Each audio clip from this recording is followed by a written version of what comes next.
Hey guys, welcome back to the Kingdom Grindset podcast, where we are building and developing young men who are fit for the Lord, strong in mind and spirit. Today, we're going to continue in a conversation that we've been having about hidden sins and overcoming unseen struggles. Today, specifically, we're going to be talking about how we overcome materialism and greed and how we get freedom from pride and comparison. So, let's get after it.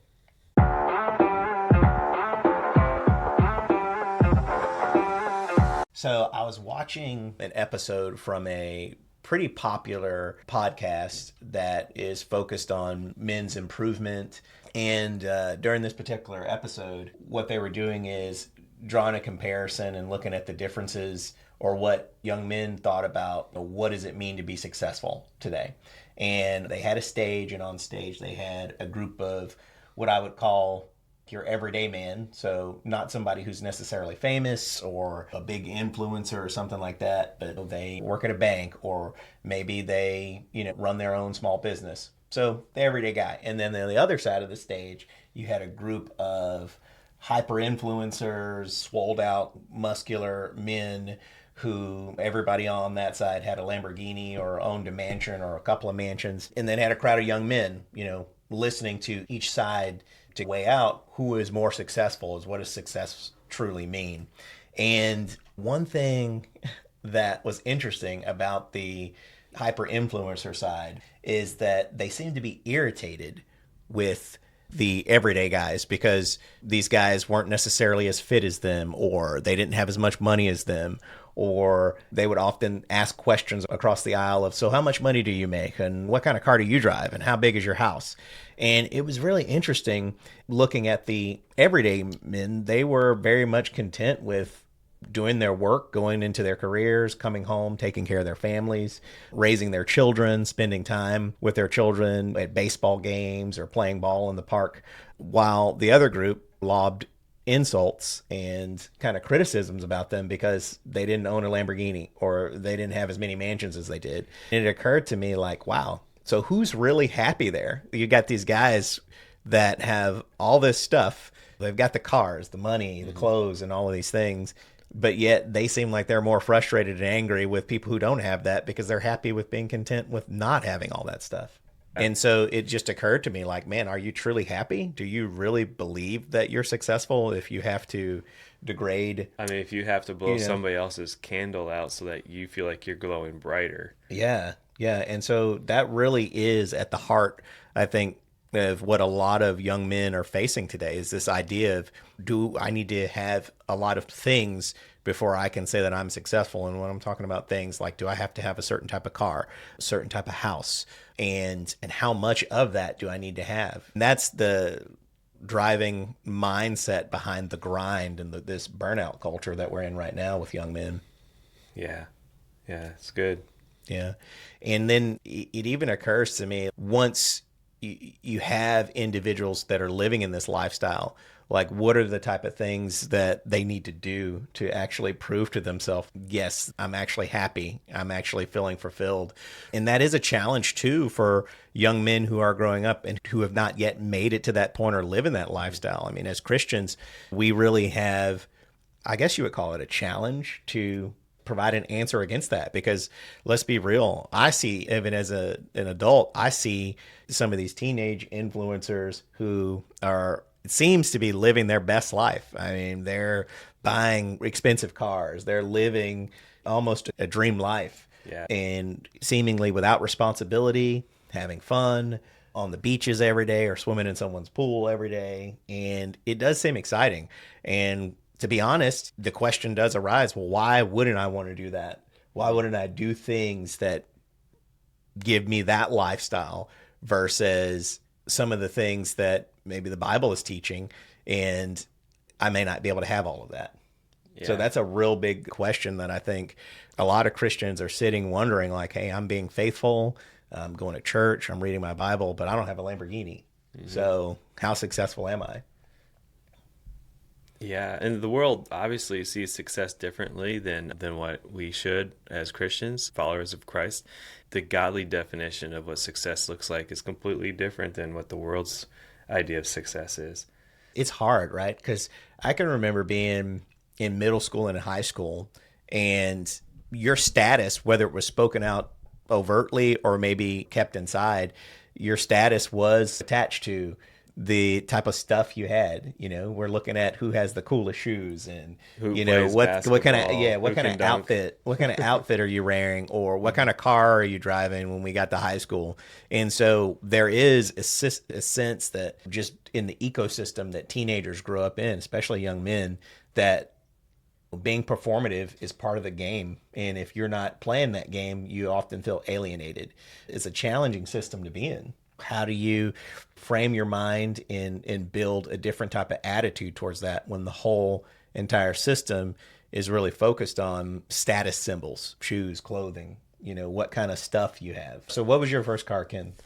Ooh, so it was hand me down. It was a blessing. It was a free gift. My uncle, his son, gave me one of their cars. It was a Dodge St. Regis, 1979.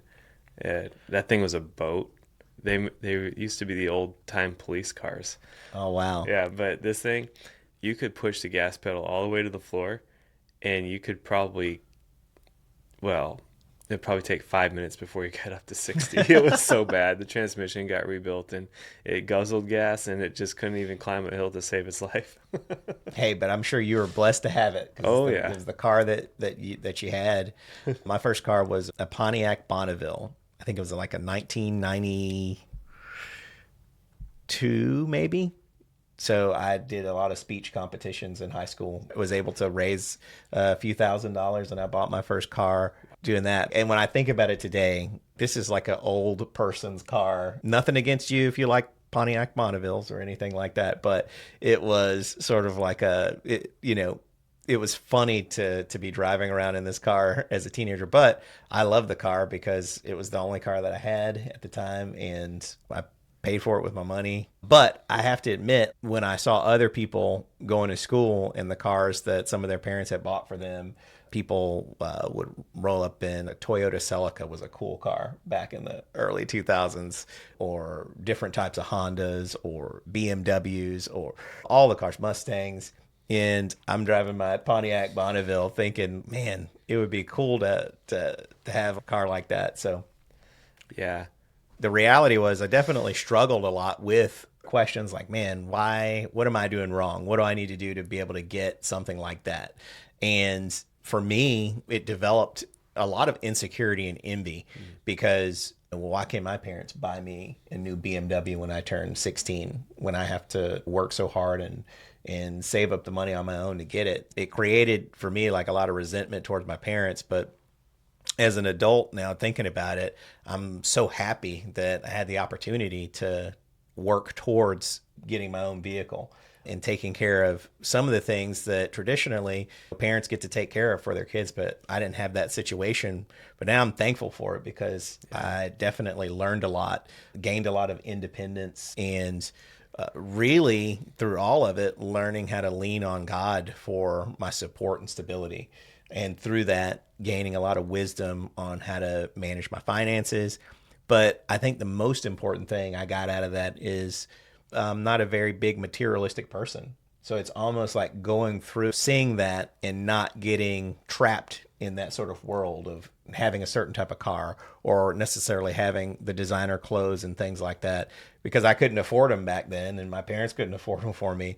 But now as an adult, I don't live for those things, the shackles that come with that, right? Because that's something that people don't talk about or even think about, that some of these materialistic things and status symbols are really just handcuffs in disguise.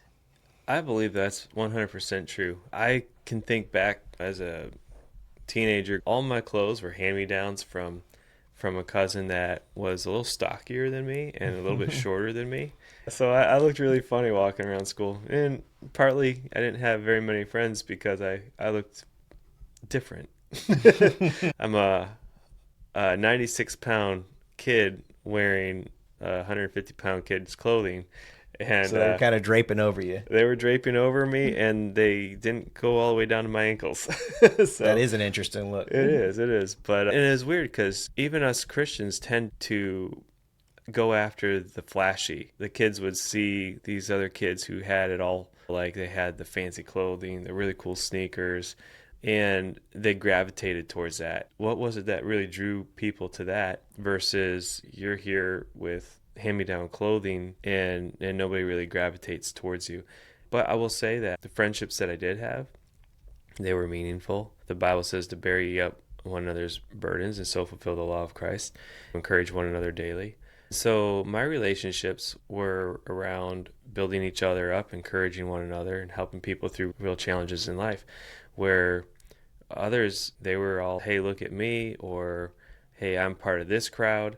That's really good that you share that. And one thing I will point out is that I don't think we think that it's bad to have stuff or clothes, or if you want to have a mansion one day. And I don't think the Bible teaches that either, that it's bad to have wealth or have stuff. I think if you're not focused on getting closer to God and allowing that to be your center, then those things do become somewhat of an obstruction or something that gets in the way for the blessings that God has for you. Not necessarily for you to have stuff, but for you to have true fulfillment. And that's some of the dangers that comes with materialism and greed. Like for me, as when I was growing up, definitely one of the main danger zones for me was having insecurity and envy, wanting to have what other people had, and not feeling like I had enough value because I didn't have those things. Really, when it comes to materialism or greed, it really shifts the trust that we have, or that we should have, from God to the materials and stuff that we have. I think that's a really good point there, Ken. Ask yourself this question, all right, do I need this because it'll make me look cool and make people like me? Or does what I want or need actually serve a purpose? Most people, by the time they're 17, probably are thinking of having a car or have a car or truck. Okay, so do you need a Lamborghini? It'd be nice to have one, but why is it nice to have one though? Because it's about me and it makes me look good. You Yeah. know, it's like it's about Yeah. how I feel about myself. No, you know, if that's the thought process, then you're not getting your fulfillment from God. I remember a point in my life where I got a pickup. I loved it because I was able to help people. Like everybody in their early 20s are like, "Hey, can you help me move?" Because you have a truck and everybody else has these nice little cars, but you can't put anything in them. If you get a truck, you will be asked at some point to assist with moving or hauling something. But to your point, that's great though, because now you have something that maybe you enjoy, maybe something that you've always wanted, and you get to take your blessing and then be an overflow that blessing for other people. Exactly. And now having this thing is not just so much wrapped up in you and who you can show off to, but now you actually can serve others. Yeah. And through that, at least in my experience and what you're kind of sharing, is you have life more abundantly. Yeah. I mean, you can have a 2-seater coupe and everybody's going to think your car is so cool, but I'd rather a 5-seater or a 6-seater or even a 7-seater car that I can bring my friends to church in. There you go. Yeah, because in that coupe, you might have one other person in the car with you. Mm-hmm. You're gonna have to leave the rest of your boys behind while you're driving off, if they don't have a car, of course. Another danger that comes with materialism and greed is that you start valuing image over character. It's like, what is this caricature of myself that I'm creating that I want the world to see and become drawn into and give me likes and give me views, and then you kind of lose yourself.